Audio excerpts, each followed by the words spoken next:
Okay, we're in Chapter 1, Section 3, Variables and Algebraic Expressions. Our objective for today is I can evaluate algebraic expressions. So evaluating, all that means is we're going to substitute whatever the value it tells us is for the variable into where the variable's at. So let's look at A. It says evaluate the expression for v is equal to 3. So where we have v, I'm just going to put a 3 there. I'm just going to write it in parentheses, just to show that I'm substituting it in. So now we're just doing 3 plus 10, which is 13. So look at B. It says evaluate the expression for C is equal to 6. So again, where I have it, I'm going to plug it in parentheses. And again, this means 2 times 6, not 26. So 2 times 6 is 12. So 12 is my answer. So look at C. It says evaluate the expression for W is equal to 6. So again, we're just going to plug it in. So 15 minus 6. 15 minus 6 is 9. So our answer is 9.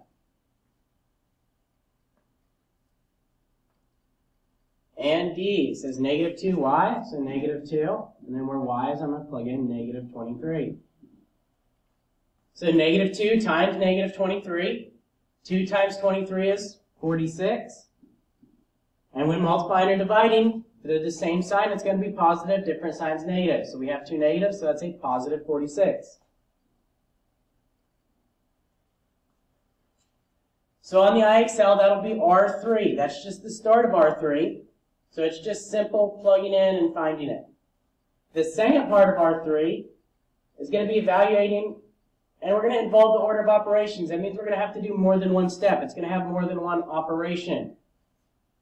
So it says evaluate the expression for v is equal to 4. So where I have v, I'm going to put 4 in there. So 4, I'm going to plug in my 4, minus 13. So order of operations tells me I have to do that multiplication before I do that subtraction. 4 times 4 is 16. 16 minus 13 is 3.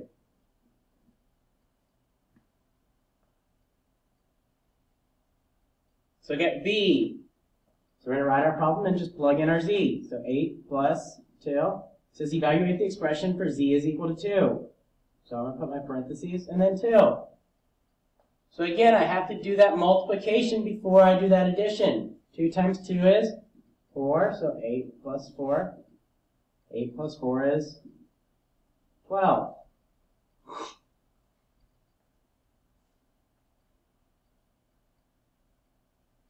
Let's go ahead and flip over to the back. Got 2 more like that, C and D. It says evaluate the expression for P is equal to negative 22. So we're going to say 2, and then negative 22 in parentheses, plus 16. We have to do our multiplication before we do our addition. 2 times negative 22. 2 times 22 is 44. And they're different signs, so it's going to be a negative 44. Then I'm just going to bring down the plus 16. When we're adding and subtracting, if they're different signs, we're going to subtract them and keep the sign of the bigger number. So 44 minus 16 is 28. And since the 44 is negative, that means the 28 is going to be negative.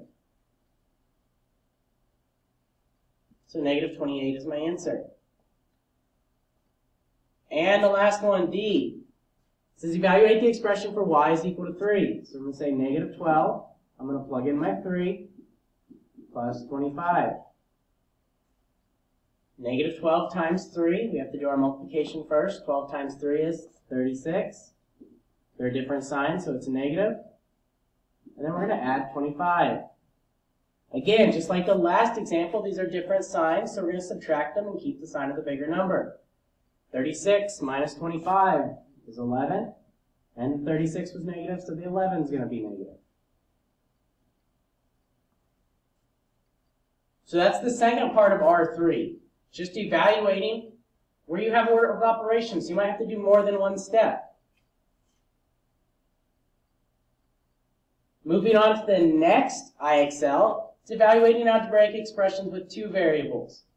So if we look at this, it says evaluate the expression for m is equal to 3 and n is equal to 7.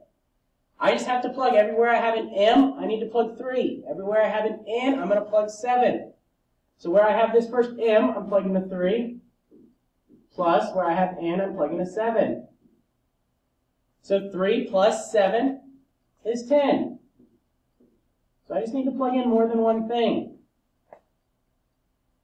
So look at B, it says evaluate the expression for f is equal to 8 and g is equal to 2.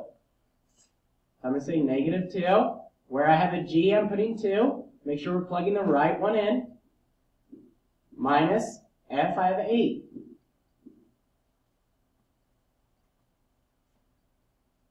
Two times 2 is 4. They're opposite signs, so they're different signs, so it's going to be a negative 4 minus 8.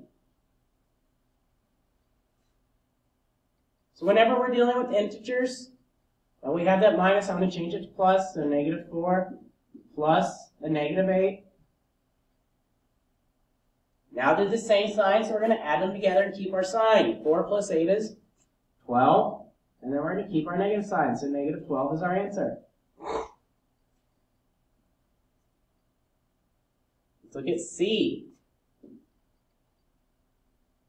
C is a little bit different. It doesn't have any numbers in there. It says evaluate the expression for b is equal to 4 and c is equal to negative 2. So wherever I have b, I'm plugging 4 in. So let's say 4. Wherever I have c, I'm plugging negative 2 in. So negative 2 plus negative 2. Again, we have to do our multiplication before I do that addition. 4 times negative 2. 4 times 2 is 8. They're different signs, so it's a negative. And then I'm going to add negative 2. Again, they're the same sign, so I'm going to add them and keep the sign. 8 plus 2 is 10, and then it's going to keep the negative. So negative 10 is my answer. And again, D is not going to have any numbers as well. But this time there's 3 of them. There can be 3, 4, 5, up to whatever. So notice that negative sign out front. I need to put that in front. And then I'm going to plug in B, C, and D. So 3, 2, and 7. So I need to go ahead and multiply those numbers together. 3 times 2 is 6. 6 times 7 is 42.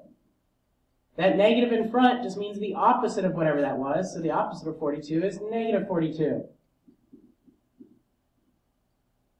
So that's what the second IXL is going to be. R4 is going to be that multivariable expressions, where we have more than one. Could be 2, could be 3. So go ahead and get started.